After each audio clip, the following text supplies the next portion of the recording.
नमस्कार, कृषक र कृषि अनुसन्धान कार्यक्रममा स्वागत छ। म मीना आचार्य। कृषि अनुसन्धान परिषद नार्कसँगको सहकार्यमा किसानको खेतबारीमै पुगेर बाली नालीबारे सही सूचना दिने, बाली लगाउने तरिकाबारे जानकारी दिन सम्बन्धित विज्ञसँगको प्रत्यक्ष संवाद मार्फत किसानका समस्या समाधान गर्ने यो कार्यक्रमको उद्देश्य हो। कृषकलाई आधुनिक प्रविधि प्रयोगसँग जोड्न र कृषिलाई थप यान्त्रिकीकरणमा रूपान्तरण गर्न कृषक र कृषि अनुसन्धान कार्यक्रमले जोड दिँदै आएको छ। आज हामीले व्यावसायिक माछा पालन सम्बन्धी कार्यक्रम तयार पारेका छौं। नेपाल जलस्रोतको दोस्रो ठूलो देश भएर पनि होला यहाँ धेरै प्रजातिका माछाहरू पाइन्छ। पछिल्लो समय नेपालमा विभिन्न प्रजातिका माछाको व्यावसायिक पालन हुँदै आएको छ। व्यावसायिक माछा पालन गर्ने मध्येका एक हुन् मध्यबिन्दु नगरपालिका 4 नवलपरासीका हरिनारायण महतो। 6 वर्षदेखि उनी माछा पालन व्यवसायमा आबद्ध छन्। हेरौं यो रिपोर्ट।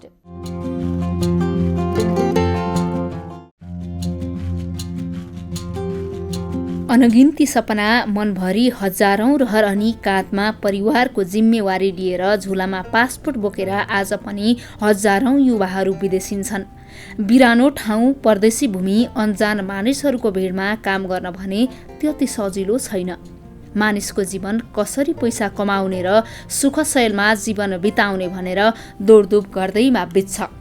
कसलाई रहर हुँदैन होला र परिवारसँगै आफ्नो जन्मभूमिमा बसेर काम गर्न, तर परिस्थिति अनुसार बाध्यताका अगाडि रहरहरू मार्नुपर्ने हुन्छ।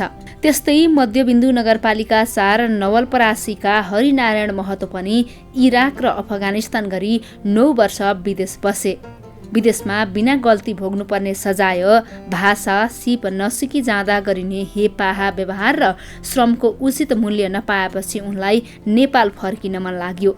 आफ्नै देशमा व्यावसायिक रूपमा माछा पालन गर्ने उद्देश्यका साथ नेपाल फर्किएका महतोले अहिले 6 बिघा जमिनमा 9 वटा पोखरीमा माछा पालिरहेका छन्। स्वच्छ अनि हराभर वातावरण पोखरीमा आशावादी रूपमा माछा पालिरहेका महतो बिहान उठेदेखि बेलुकासम्म माछाको हेरचाहमै आफ्नो दैनिकी बिताउँछन्। उनले माछा मात्र पालेका छैनन्, रेस्टुरेन्ट पनि सञ्चालन गरेका छन्। विदेशमा भन्दा कम समय दिएर आफ्नै व्यवसायमा रमाइरहेका छन् महतो। विक्रम सम्वत 2071 सालदेखि माछा पालनमा लागेका महतोको पोखरीमा अहिले 6 प्रकारका माछा छन्। वर्षमा करिब 15 क्विन्टल माछा बेच्छन्। आफ्नो पुर्खा पनि कृषि पेसामै आबद्ध हुँदै आएकाले आफूलाई झन सहज भएको उनको भनाइ छ। माछाका लागि आवश्यक पर्ने दाना उनी आफै पिठो, ढुटो र पिनाबाट बनाउँछन्, तर यसमा प्रोटिनको मात्रा कम हुने भएकाले माछाको वृद्धि विकास ढिलो हुने उनी बताउँछन्। माछा पालनका लागि उपयुक्त हावापानी र पानीको तापक्रम नमिलेमा माछालाई विभिन्न प्रकारका रोग लाग्ने र माछा मर्ने सम्भावना उच्च हुन्छ। उनले उत्पादन गरेका माछा स्थानीय नवलपुर बजार, काठमाडौँ, विराटनगर र चितवनमा निर्यात हुँदै आएको छ। वार्षिक 5 लाखको भुरा बेच्दै आएका छन् उनले। माछा पालिरहँदा विभिन्न प्रकारका रोग लागेर माछाका भुरा मरे, तर मरेनन् महतोले देखेका सपना र थाकेनन् ती हातका पाखुरी। सङ्घर्ष गरे अवश्य सफल भइन्छ भन्ने महतो एक प्रतिनिधि पात्र हुन्। वैदेशिक रोजगारीमा 9 वर्ष बिताएका महतोले किन स्वदेशमै व्यावसायिक रूपमा माछा पालन गर्ने योजना बनाए? के उनी माछा पालन व्यवसायबाट सन्तुष्ट छन् त? हेरौं उनीसँग गरिएको यो कुराकानी।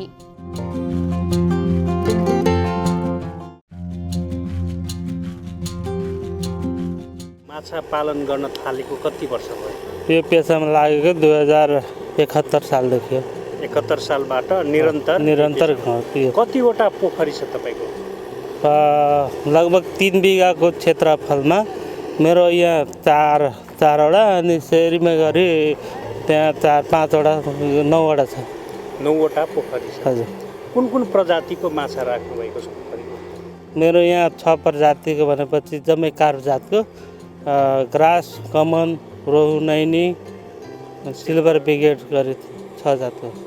जस्तो अब वर्षमा कति जति तपाईँहरू यो माछा निकाल्नुहुन्छ? तपाईँको 9वटा पोखरी भन्नुभयो, कतिवटा कति कति क्विन्टल माछा निकाल्नु? अब सबै पोखरीमा सबै पोखरीमा राम्रोसँग भनेपछि यस्तो छ, मेरो सबै पोखरीमा ठुलै माछा पाल्दैन।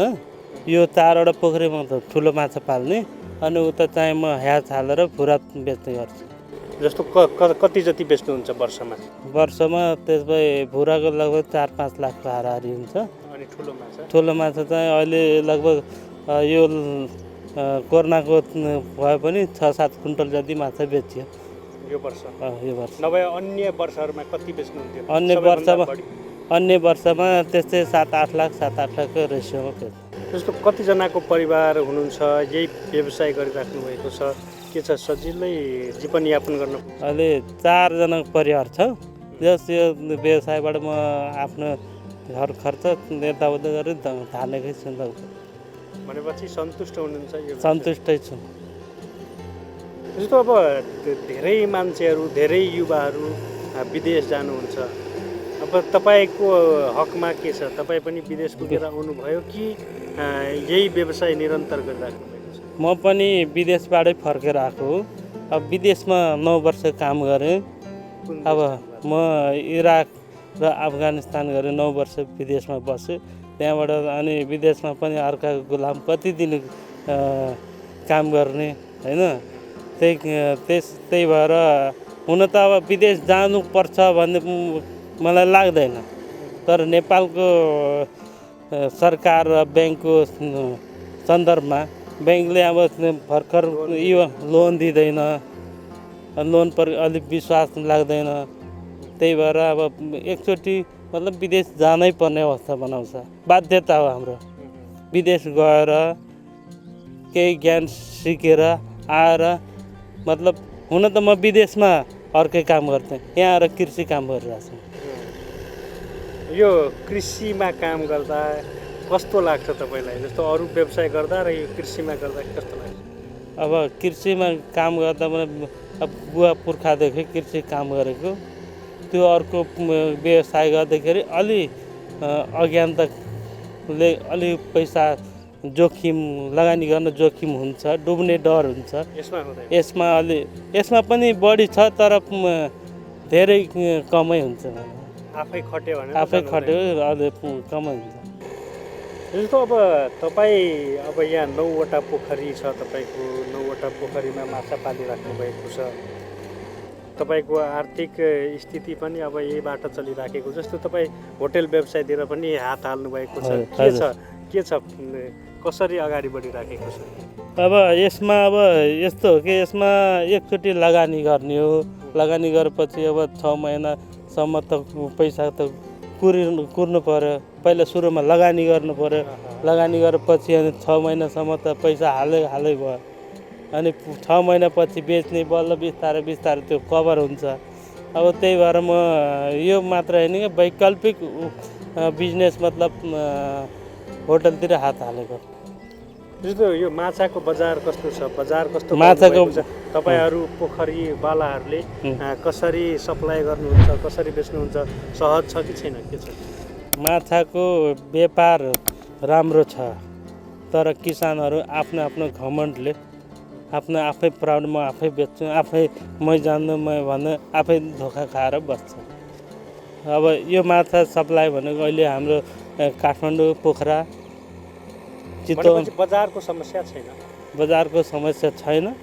माछा तयार गर्नुहोस्, माछा तयार भएपछि हामी सप्लाईहरू कन्ट्याक्ट गर्नु, उहाँहरू आफै उठाएर लैजान्छ। जस्तो अब एकचोटिमा हालेको माछा कहिले निकाल्नुहुन्छ? जस्तो अहिले अब मानौ यो महिना हाल्नुभयो भने कति महिनापछि झिक्नुहुन्छ माछा? अब यो माछाको साइज राम्रोसँग मिलाएर हाल्यो भने, मतलब 1 वर्ष छिपिएको भुराहरू हालिदियो भने, राम्रोसँग दाना पानी मेन्टेन गर्यो भने त्यो 4 महिनासम्म मजाले बेच्न सकिन्छ। कति किलोको हुन्छ त्यो? 1 किलोदेखि 1.5-2 किलोको रेसियोमा जान्छ। 4 महिनामा 2 किलोसम्म हुन्छ।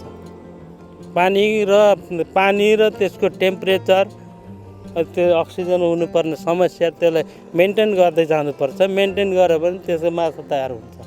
कस्तो कस्तो चुनौती भोग्नुपर्छ अब तपाईँहरूले? यसमा जस्तै अब प्राकृतिक यसलाई बाढी नै भयो होइन।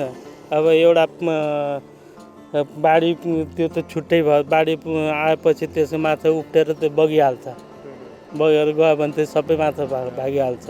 अर्को समस्या भने यसमा अब पानीको टेम्परेचर हामी मिलाउन सकिएन भने यसमा विभिन्न किसिमको रोगहरू लाग्छ। घाउ खटेरा अहिले म उहाँलाई देखाउँदै थिएँ, जुम्रा पनि देखा परिरहेछ। त्यसमा पानीको मेन्टेन नभएर जस्तो यो तपाईँले भन्नुभयो भने विभिन्न रोगहरू लाग्छ। कस्तो कस्तो रोग लाग्दा तपाईँहरू कस्तो ट्रिटमेन्ट गर्नुहुन्छ माछालाई? त्यो अब यसमा सामान्य भनेको यो जुम्राहरू, घाउहरू, खटेरा, जुन यस्ता लर्नियसहरू, अर्गुलसके धेरै रोग छन्। तिनीहरू नर्मली अहिले नुन र चुना नै बाट मैले उपचार गरिरहेको छु सामान्य। अब यहाँको भेटनरीहरूले भन्दाखेरि भेटनरीले के भन्छन्, यो औषधि लगाउनुहोस् सन्चो हुन्छ।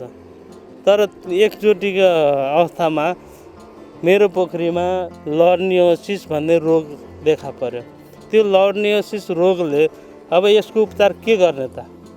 सुरुमा मैले रामपुर क्याम्पसमा हाम्रो सुनिल राईजी, डाक्टर सुनिल राईजीलाई म कल गर्न लगाएँ। उहाँले सोद्धाखेरि यो तपाईँले यो लर्नियोसिस रोग भनेको के प्रमाण छ भन्नु। अब मसँग फोटो थिएन, उहाँलाई पठाउन सकिएन। अनि त्यहाँबाट मैले यहाँ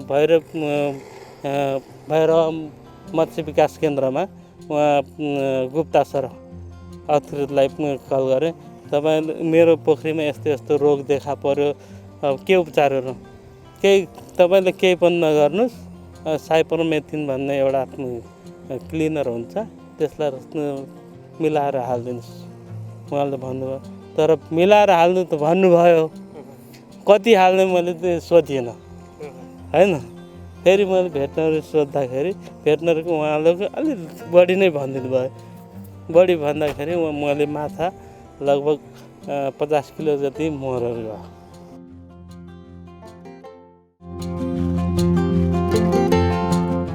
महत्त्व त एक प्रतिनिधि पात्र मात्र हुने। उनी जस्ता कैयौं युवा छन् जो स्वदेशमै केही गर्न र केही बन्न चाहन्छन्। उनीहरूलाई सरकार र सम्बन्धित निकायको सहयोग र प्रोत्साहनको आवश्यकता छ। हवस् त अर्को हप्ता कृषक र कृषि अनुसन्धान कार्यक्रम लिएर पुनः उपस्थित हुने नै छौं। त्यतिन्जेलसम्मका लागि बिदा दिनुहोस्। नमस्कार।